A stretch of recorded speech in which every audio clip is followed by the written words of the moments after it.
My name is Omaira Bedward. I want to welcome you to the VISN HRD's Veterans Preference and Title 38 Appointments Training. And before we get started, I want to just go over some of the housekeeping items. This training is specifically targeted for HR employees only. So if there are any bargaining unit employees that have logged on, we're going to give them a few seconds so they can log off. And we thank you very much for logging off. This training will be recorded, and your attendance is your consent for that recording. And last but not least, we should have a SME on the line.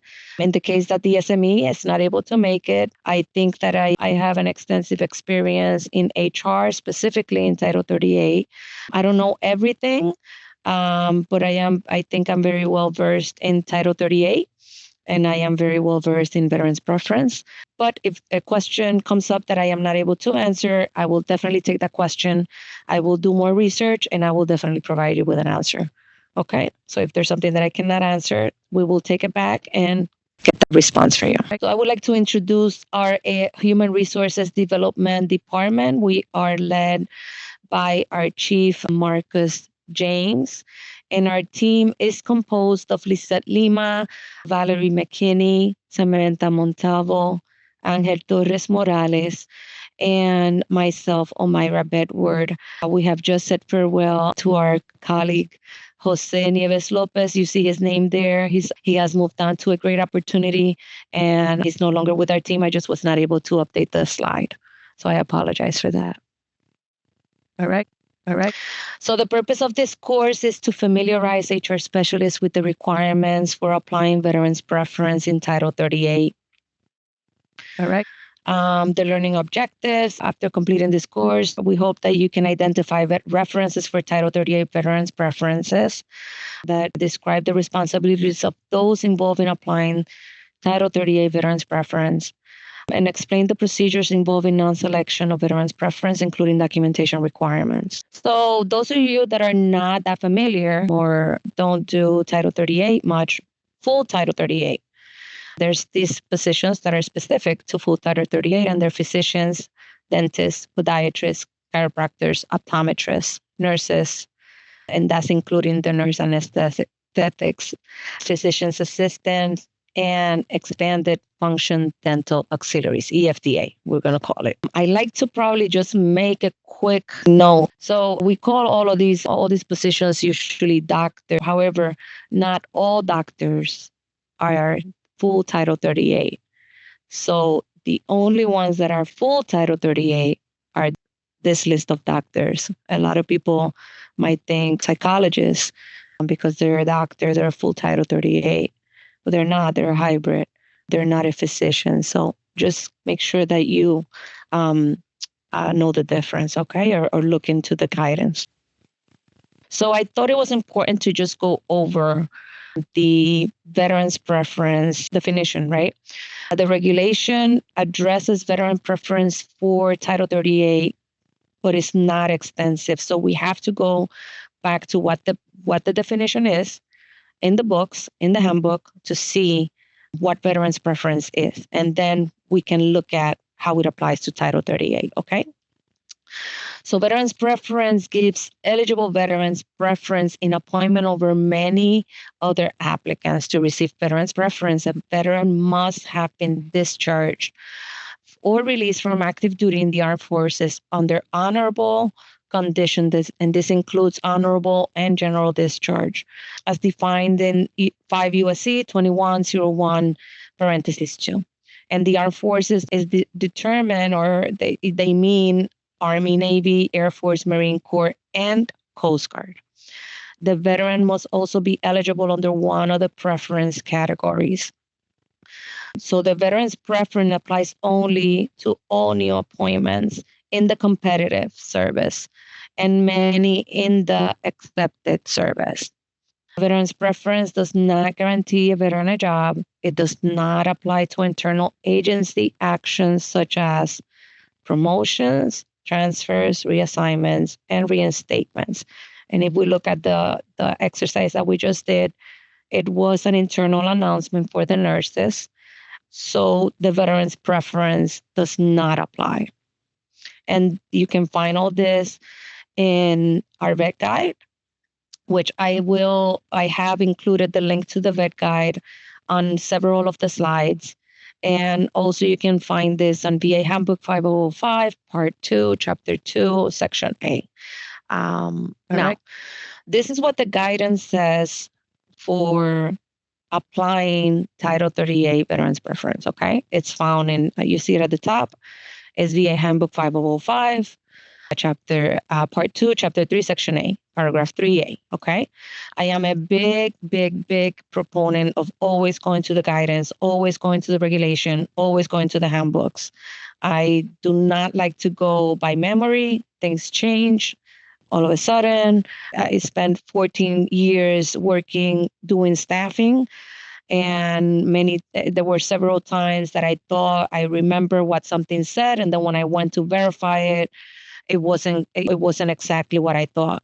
So I've always made it a point to make sure that I go to the guidance. So if you take anything from this today, always go to the guidance, okay? Go to the handbooks, go to the HRMLs, go to the vet guides, go to whatever guidance is appropriate for your scenario. Okay. With that said, I want to read what the regulation says. So, preference to veterans. The primary consideration in making appointments of physicians, dentists, podiatrists, optometrists, chiropractors, nurses, anesthetists, PAs, and EFDAs under 38 USC Chapter 73 or 74 will be the professional needs of the VA. That's the main thing, right? However, consistent with this policy, veterans will be given preference when qualifications of candidates are approximately equal. I'm going to read that again.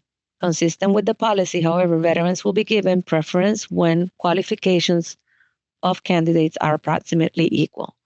That is the meat of Title 38 Veterans Preference. Okay? All right. This includes qualified disabled veterans and preference eligible. And that's why we read the definition of veterans preference, because it meets those two groups of veterans. Okay. So with that said, this is how it looks. It's just for a visual, how it looks in the handbook. And I will share the reference at the end. With that said, that's the main guidance that we will always go and reference. But there's also, I know if you've been in HR, there's some HRMLs. What are they called? For sure. That link actually works, but we're actually going to take a look at how it actually looks. It's a memo. It's a human resource management letter. It's 050902. And excuse me, this HRML provides the guidance to the VA about the application of veterans preference under Title 38. When you read it, when you go through it, like on section the number 3 right here, where it says guidance, when you read that paragraph, it reiterates what the handbook says, what we just read on the handbook 5005. And it says it word for word. So it doesn't change what the guidance is. It just makes sure that it reiterates some type of guidance that needs clarification or something to that nature. All right. The HRML continues to say that VA must provide the opportunity to apply for veterans to apply for Title 38 positions on external recruitment, and to maintain, and this is really important, and I think this is one of the things that is super important about applying veterans preference for Title 38, that you must maintain documentation in the HR files that demonstrate that qualified preference eligibles or other veterans that applied receive consideration. So we have to make sure that we maintain some type of documentation. Okay. All right.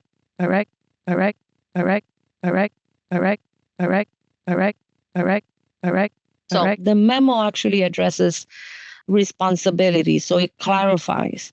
It says that the local facility director and HR leaders must make selecting officials aware of their responsibilities and hold them accountable for supporting the hiring of qualified preference eligible and other veterans. They also need to provide advisory services and training to supervisors and managers train on the application of veterans preference, what we're doing today. Advise managers on the application of veterans preference when a certificate is eligible is issued to them, and publicize guidance on a facility website or through any other email or broadcast. Okay, so that the HRML addresses specifically that it needs to be done regarding Title 38 veterans preference. All right.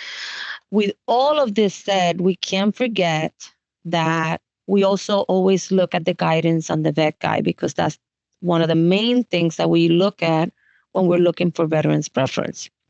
And when you go on the vet guide, there's a section, and I took a snapshot of the section under veterans preference that says military retirees at the rank of major, lieutenant commander, or higher are not eligible for preference in appointments unless they're disabled veterans. So the key word is if they're retired and they're at the rank of major or lieutenant commander or higher.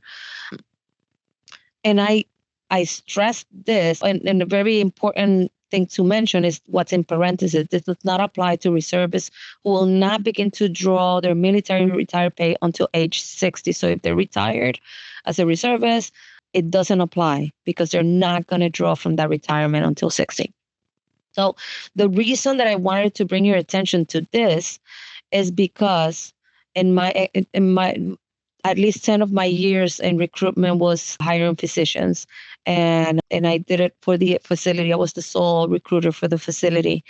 And when you get a physician or a dentist or a podiatrist that has retired from the military or that has military background, when you look at their ranks are pretty high. So if you're not familiar with what the ranks are, we're going to take a quick look, okay? Let's see. All right. I am going to. All right. On the next slide, so I don't have it right here, but I moved the slide to another section, okay? All right.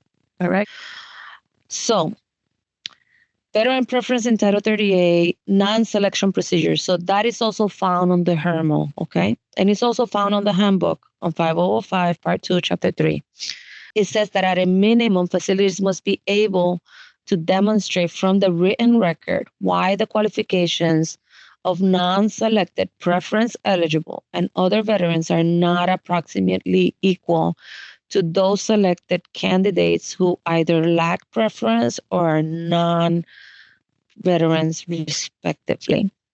It's important to advise the managers when you do Title 38 basic requirements, when you check the qualifications of a Title 38, the handbook always shows you that it's always based on citizenship, education, licensure, physical. It's 5 elements. I forgot the last one, but they all have that. So if they say, oh, they don't meet it because they don't meet the education, that would not fly, because anyone that's referred to a hiring manager has met the basic requirements. Remember, they're not ranked, they're just done on basic requirements. So if they want to select somebody that is not a veteran, they have to truly demonstrate how greater the qualifications are, not looking at the basic requirements. Okay. So I just thought I mentioned that.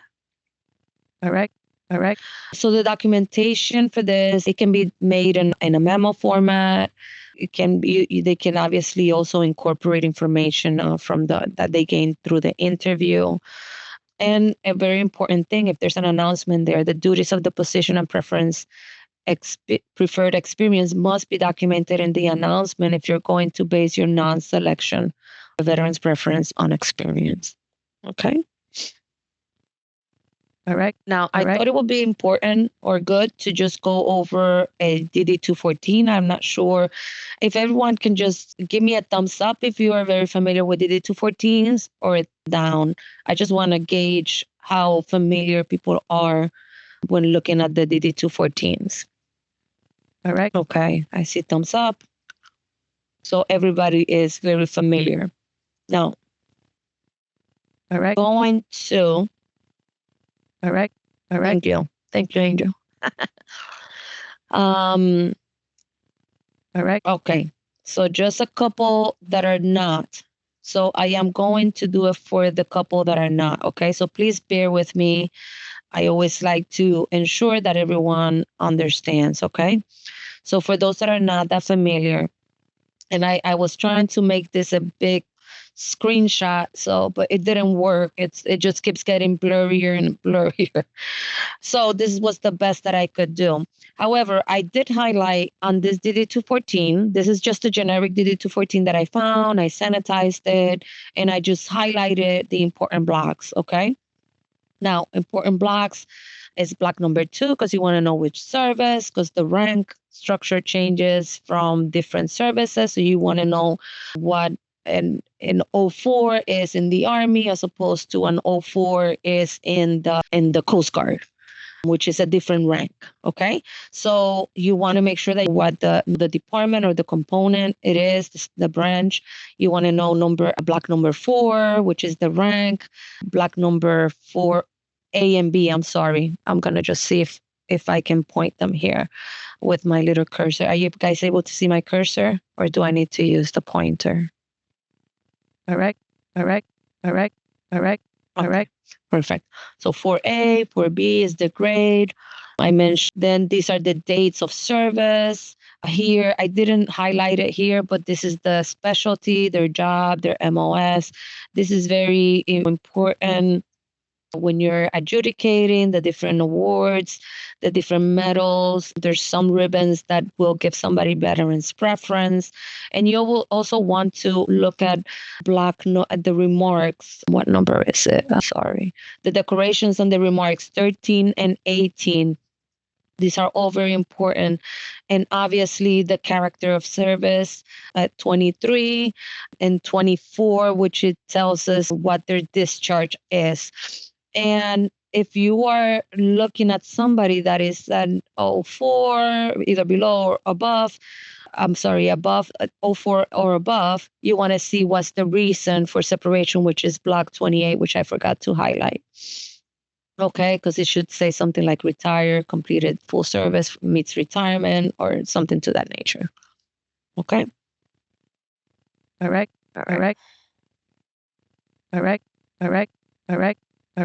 The next thing we're going to take a quick look at is just the disability letter. So if they're a disabled veteran, they'll have a letter like this or something similar. There's different types of letters.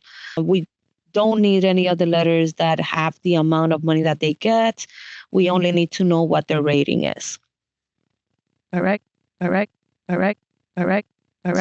I thought that we probably can gain a little bit more out of the class if we just do like a practical exercise. Okay. Again, I made this very plain, very vague, but let's make believe that we're recruiting. They're looking for a dentist with the years of experience treating military and veteran population. Okay. All right.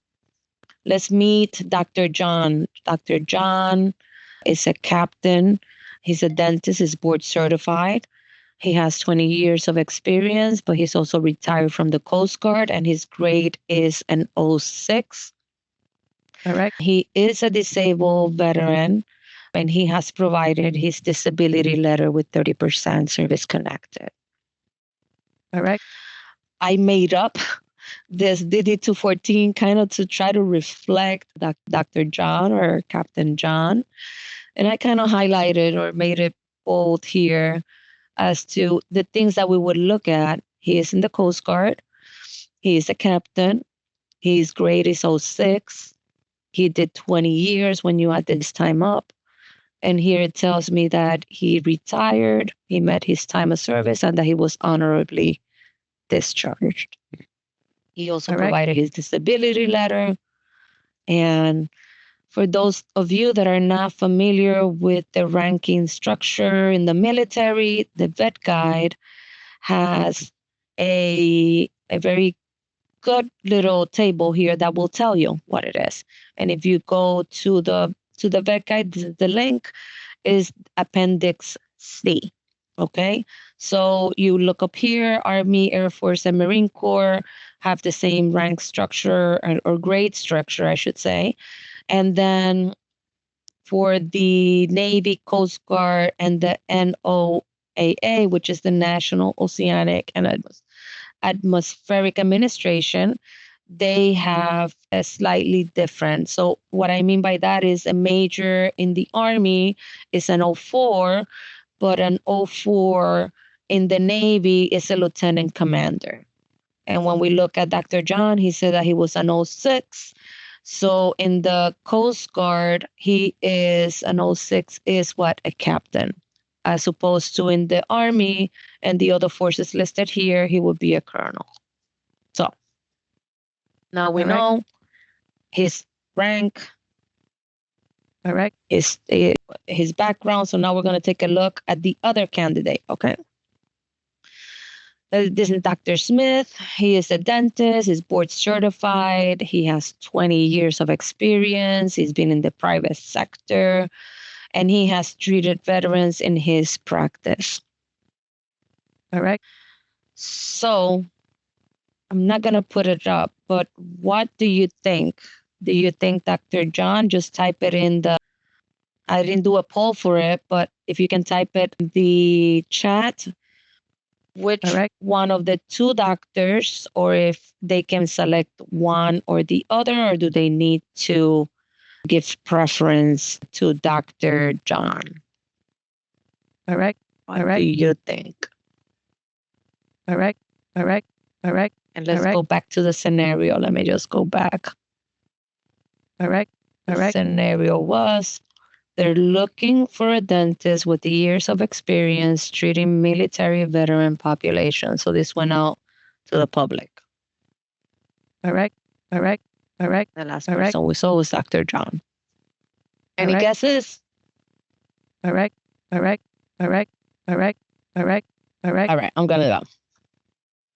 So consistent with the policy that says, and this is taken from the guidance, our veterans will be given preference when qualifications of candidates are approximately equal. So we saw that they have pretty much the same, they're pretty equal. They both had 20 years of experience. They both had treated veterans. They were both board certified. One was a veteran, one was not.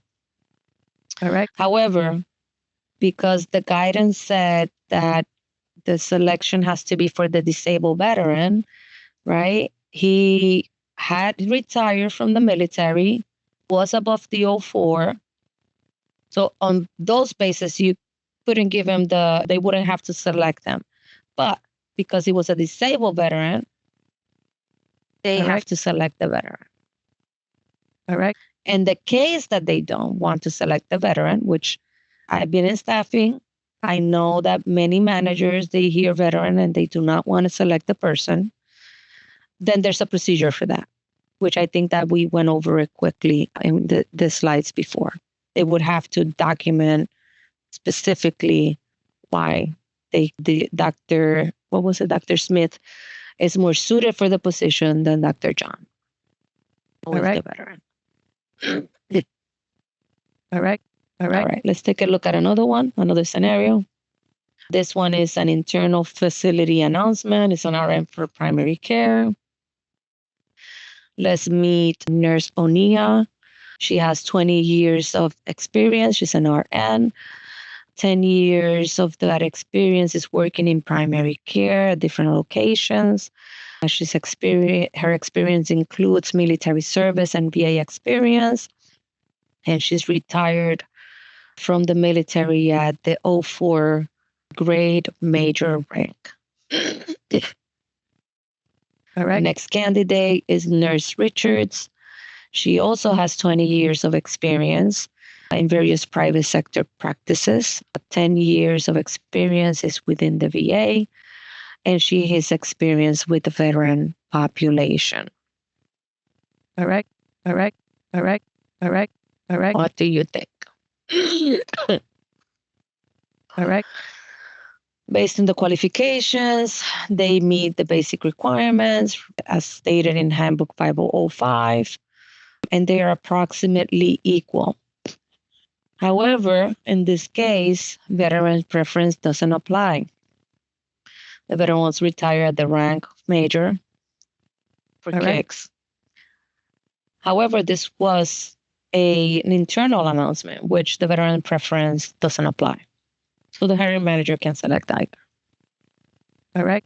So we're going to go ahead and start wrapping this up. We're going to do a quick poll. And if you give me 1 second. All right. We'll launch it again. All right. It is the same poll that we did at the beginning. All right. All right. All right. All right. All right. All right. All right. All right. All right. All right. All right. All right. All right. Let's just say that there's 3 dentists that apply for a position at a VA facility, or 3 dentists have equal qualifications. One of the dentists is a veteran and has 30% service-connected disability. The hiring manager can select any of the 3. True or false, if you can submit your responses. Okay, that is false. And let's do the next one. All right, all right, all right, all right, all right. And all right, all right. 94% got it correct. Excellent. All right, all right. The next one is, it's an internal announcement. There are 5 nurses applying for the job. From the applicants, 3 of the nurses retired from the military. The hiring manager must select one of the veterans. Submit your responses. Excellent. We got 100%. The keyword was that it was an internal recruitment where veterans preference doesn't apply. Very good. So in summary, we've identified references for Title 38 veterans preference. We went over quickly on the responsibilities involved in applying Title 38 veterans preference. We looked at a couple of scenarios involving veterans preference. And we did review the procedures of a non-selection of a veteran, which is to include documentation requirements, okay? So at this point, I just want to, a word of advice. I'm an encourager by nature. So I always like to say HR is not a production line type of work. I know the job is not easy. It's hard. You're bombarded with different scenarios at all times. So take your time. Look at the whole picture. If there's something that I always like to stress, go to guidance and look at the whole picture. And I just want to encourage you that your work matters. Keep working and keep doing an excellent work. And I thank you for all that you do. And with that said, I want to open for any questions. If there's any questions, all right. And like that, we can just go ahead and open it up. So if anybody has any questions, they can open their mic and ask the questions or type it on the chat box, right? Mics are open. If you want to ask your question for the mic, you can unmute yourself and you can ask your question or do it for the chat. And if there's no questions, then thank you for your time. Thank you for signing up for the class. I hope it was helpful.